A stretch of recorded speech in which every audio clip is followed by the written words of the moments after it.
Next is Josh. He's going to be talking about the merger of Dickson Evening and their Sunset Club. Josh, join us.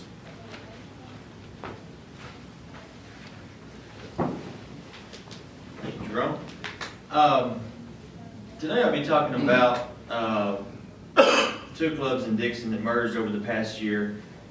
I already talked about first about forming a new club, and then Jim spoke about helping one that was struggling come back together. And one thing, common thread that I've noticed between all of these is leadership. Leadership is very important in establishing a club, helping one to come back.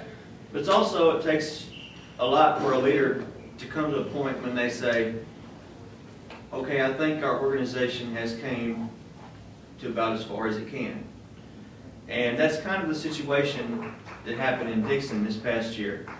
First of all, I'll just kind of go ahead and explain the setup here. At the time, there was 3 clubs in Dickson: the Dickson Evening Club, the Dickson Noon Club, and the Dickson Morning Club. The Dickson Evening Club being the oldest. They were established in the 50s.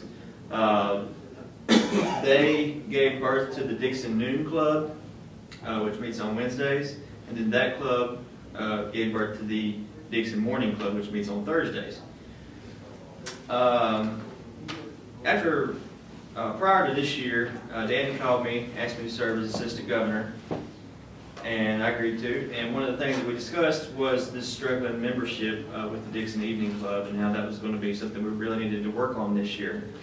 And they had a very enthusiastic young lady elected president for this coming year, and she started the year with some big goals and aspirations, and was really working hard at trying to recruit new members, and she still has done a fantastic job. But she realized, halfway through the year that things weren't progressing the way she hoped it was, and it was, time to really come to grips with things. They refer to it as the pink elephant in the room at all of their meetings, which is membership. Was about 10 members, and they just recently dropped another member due to health reasons. What really, I guess, was our turning point more than anything was I attended a meeting near Christmas for one of my quarterly visits with them. And they said that they pay $50 a month in dues. That's just their food costs. That doesn't have anything that goes toward district dues, international dues, any type of funds that they build into their dues for their projects and other things. That $50 a month is just for food. And like I said, they have 10 members, but attendance is maybe 7 or 8 on a good day. But their catering establishment that they use required a minimum of 15 meals, and they only had 10 members with even less in attendance. So they were upside down from the beginning there. Like I said, they were formed in the 1950s, the first one in Dickson, so there was a lot of pride in that organization, and rightfully so. They've done lots of great projects over the years, and built a very rich heritage for their club. They knew they were going to have to do something. They were faced with a couple different options, but they could see the membership was not growing. It's just, in a town the size of Dickson, which is not that big of a city, it's really hard for 3 Rotary clubs to survive, and I don't want to use the word compete, but we're drawing from the same membership pool there, and especially with the Noon Club, because that's kind of an organization that a majority of the people would join as the Noon Club because of the convenience factor. And so they were struggling with the members.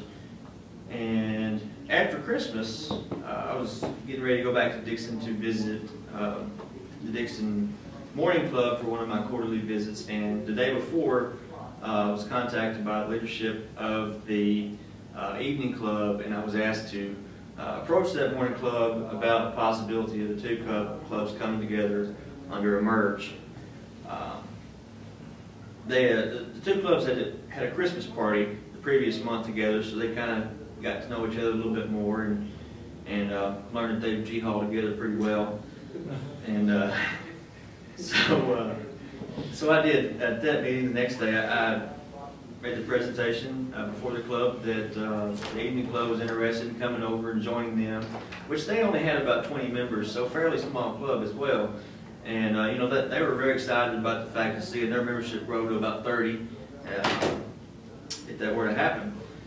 So that I'm thinking everything's going along pretty good with it, and all of a sudden I'm getting some emails that are not so good.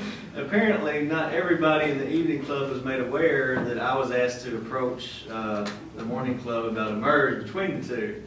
So I think some people felt the district was trying to push this on them because their numbers were low and they weren't happy. I had one person in particular call into his question of being in Rotary over all of this, and that was the very last thing I wanted, was to lose anybody. And so from that point on, I called some mediation sessions between the two different ones. I met with them both individually and then together as well. Let's see here, I lost my train of thought. Okay. So we were meeting together, just talking about different, and there was lots of things brought up. Well, if we go over there, we're going to have to be a morning club. We're not going to be our Rotary Club anymore. What about our projects, fundraisers? You know, we're still going to get to do that. So that was all things we had to talk about. My main concern was that the club simply ceased to exist. Most likely, the majority of the evening club would not go over and then join the other club, one of the other clubs. Most of them, older gentlemen, would just simply, I guess, you know, kind of say, well, you know, I'm getting older or whatever, probably not going to join another Rotary Club right now. So with the merge, it wasn't that case, so a lot of people kind of like that idea for that reason. Like I said, there was a crowd heritage, a crowd past there in the evening club, and there was a lot of, they really struggled with the decision a lot.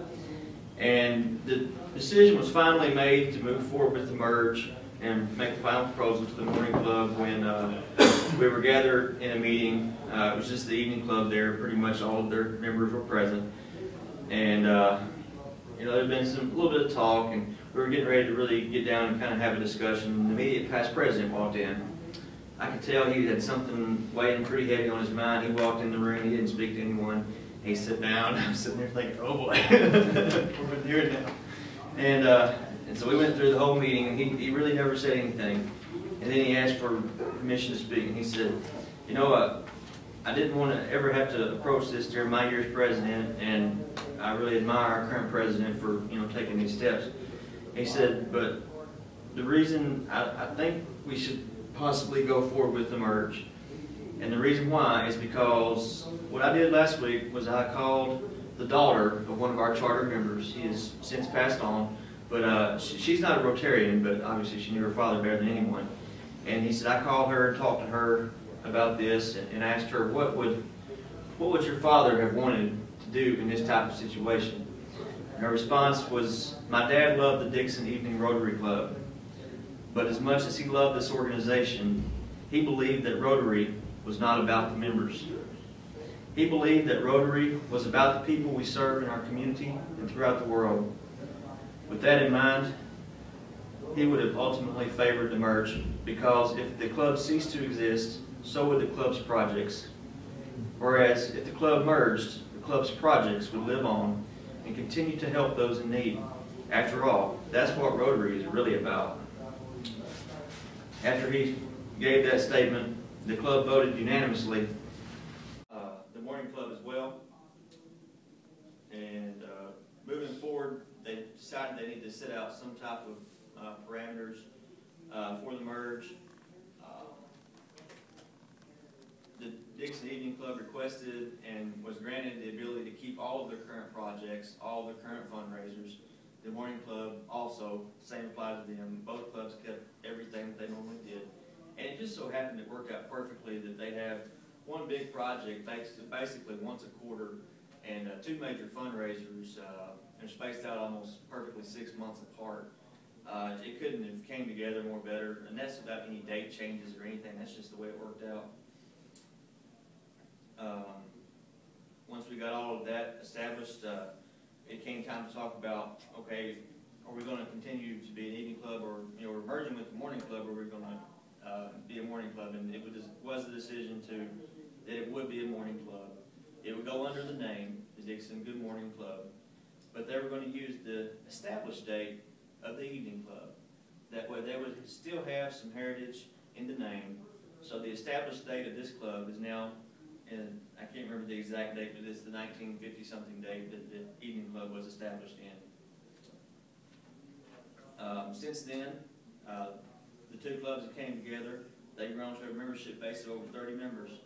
I've visited, I think, twice in the past month, and every time I come, they have guests, great programs. The energy in that room is just amazing, and every time there's a new member being brought up for induction.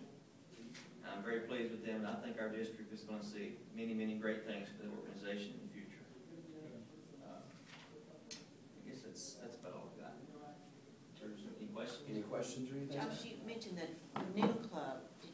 You didn't follow up on that. You mentioned the Dickson Noon Club also. Did that? They were not involved in this in any way. They still have just a small membership? No, their membership base is around 50 or 60. Oh. So they're considerably larger than these other two. And nothing was changed as far as this.